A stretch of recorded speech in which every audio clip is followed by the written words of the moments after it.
raise your hand if those 4 words made you think of a bedtime story. Yeah, me too. It's amazing, isn't it?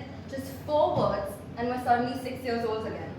Sitting cross-legged on the floor, clutching a blanket, waiting for the next chapter to take us somewhere better, somewhere softer. It's strange how just 4 words can pull you back to a world where anything is possible, where villains get what they deserve, and where somehow everything just makes sense by the last page. As a child, those 4 words meant comfort. They meant safety. As I grew up, they meant escape. And then one day, they became a beginning. Not of someone else's story, but of mine. Before I say anything else, let's just take a second. Look at this moment. It's real. It's happening. I can't believe I get to stand here at 17, holding in my hands a piece of my heart. A little book called Once Upon a Time. Now, since I made this idea public, everybody has been confused as to what exactly this is. Is it a storybook? Well, yes, it is. Is it a journal? I mean, sure. Is it a planner? That too. One based on children's stories? Yes. And also, it's not just a planner. Confused? Let me explain. I grew up on fairy tales, you see. Not just the magical ones where pumpkins turn into carriage or every glass slipper fits, but the ones that made me feel safe, made me feel seen, especially in a world where sometimes everything felt too loud, too fast, or just too much. And growing up, I realized something. We don't ever stop needing comfort just because we're older. In fact, sometimes we need it even more. Now there are countless planners on the market to help individuals plan out their tasks and organize their thoughts. But for those suffering from an overload of thoughts and anxiety, like myself, it does more harm than good. Let me ask you something, and be honest. No judgment here. How many of you over here have overthought something so much that you just ended up not doing it in the end? Yeah. And that सोचना पड़ेगा. yeah, I see that's the same for like all ages of life, right? And that right there is how Once Upon a Time was born. It was born from overthinking, from anxiety, from the feeling of not knowing where to begin, and also of the stubborn hope that maybe, just maybe, comfort can be designed. This isn't your usual planner with rigid rules and boxes to tick. This is a multi-sensory experience, a soft landing, if you will. A space where productivity defeats procrastination, where color speaks, sense soothes, and music chills. When in doubt, the 5 senses have always come to my rescue.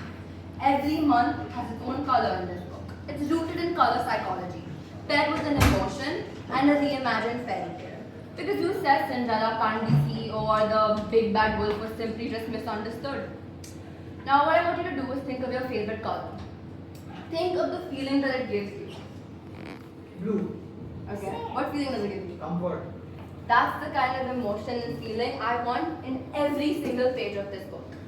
Now there are textures to touch when thoughts get too tangled, playlists to listen to when the silence is too loud, specifically a 365 song Spotify playlist. So please tell me you use Spotify because Apple Music just no. One for each day, no matter how your day goes, there's a song for it. These pages, certain of them, they're meant to be torn, just crumpled up and thrown away, because not every day deserves to be remembered. So you can rant, you can scribble, you can mess up. There are whiteboard pages to write your dreams on, because who needs the fear of permanence? And love letters, not to your crush, but to yourself. You write them, you seal them, and you forget about them. And then you find them one day when you really need to remember who you are. There's a space where you spray your favorite perfume, lavender maybe, or maybe the scent of your mom's dupatta, I don't know, whatever helps you, whatever brings you comfort. Taste. That's what a lot of people are waiting for. Yes, there's actual candy. There's an envelope at the back where you can store your favorite treat, because sometimes feeling tastes like chocolate. So when you're having a bad day, eat chocolate. That's it. That's the advice. Eat chocolate. I promise it'll help. This book doesn't just help plan your days, it helps you make peace with them. Now, if you were to ask me to describe myself in one word, I would say an overthinker. And I think my friends and my family can attest to that.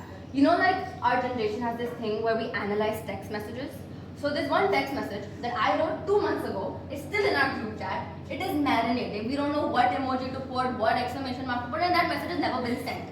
And that's okay, because that's what this book is for.